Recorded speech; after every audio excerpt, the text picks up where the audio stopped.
మరయ్య ఈ లెక్కలు big boss కి తప్పని తిప్పలు కళ్యాణ్ దెబ్బకి మారబోతున్నాయ తల రాతలు.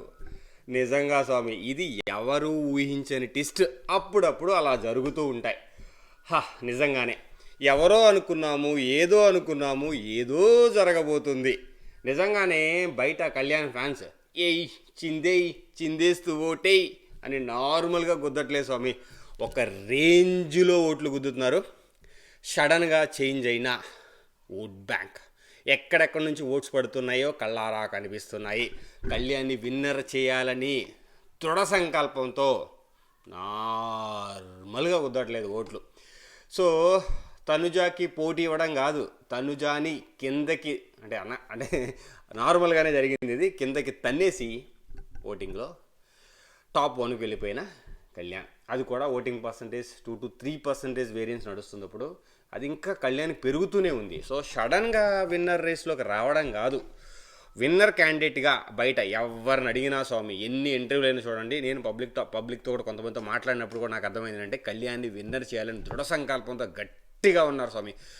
నాకు అర్థమైంది ఏంటంటే తనుజ ఓట్ బ్యాంక్లోంచి కొంత, ఇమాన్యుయల్ ఓట్ బ్యాంక్లోంచి కొంత కళ్యాణ్కి పడుతున్నాయి. అది క్లియర్గా కనిపిస్తుంది. కానీ ఫైల్డ్ కాదు స్వామి, వైల్డ్ ఫైర్ కూడా కాదు, ఊచకోతే, నార్మల్గా లేదు ఓటింగ్. అది పాజిటివ్స్ అయినాయి.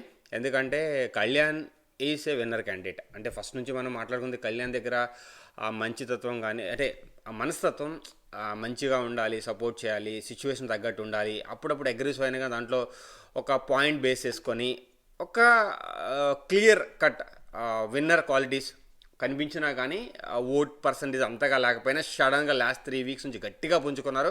జనాల్లో చేంజ్ వచ్చింది. జనాలు ఖచ్చితంగా చిందేస్తూ ఓటేస్తూ కళ్యాణ్ని శిఖరం మీద కూర్చోబెట్టేశారు ఆల్రెడీ. సో ఈ ఓట్ బ్యాంక్ ఎలాగే కంటిన్యూ అవుతుంది. కళ్యాణ్ని కొట్టడం కష్టమేమో అనిపిస్తుంది. ఎందుకంటే Emmanuel is done, it's out. So situation ఇమాన్యుయల్కి ఇంకా ఛాన్సెస్ 60-70 80% డన్. సో ఎందుకంటే ఆ ఓటింగ్ 10% ఓటింగ్, 30% ఓటింగ్కి అసలు కంపారిజనే లేదు. సో ఓన్లీ ఏంటంటే only competitor for Kalyan is Tanuja. So situation ఎలా ఉందంటే తనుజానికి కంటే కళ్యాణ్కి ఇవ్వాలి. సోల్జర్ అంటే వాడకూడదని చాలాసార్లు అనుకున్నా, బట్ ఈజ్ ఎ సోల్జర్ని విన్నర్ చేయాలి అని చెప్పి దృఢ సంకల్పంతో గట్టిగా ఓట్లు గుద్దుతున్నారు. చిందేయ్, తన్నేయ్, ఓటేయ్. సో సిచ్యువేషన్ అది. సో బాగుంది. So continue will see what's going to happen, ఎవరు విన్నర్ అవుతారో. But at this point Kalyan is in top. So అదే మీతో షేర్ చేసుకోవాలి, ముందుకు వచ్చాను. సో మీకేమనిపిస్తుంది, మీ ఒపీనియన్ కమెంట్ సెక్షన్లో కమెంట్ చేయండి. జై హింద్ శ్రేణి, సైనింగ్ ఆఫ్.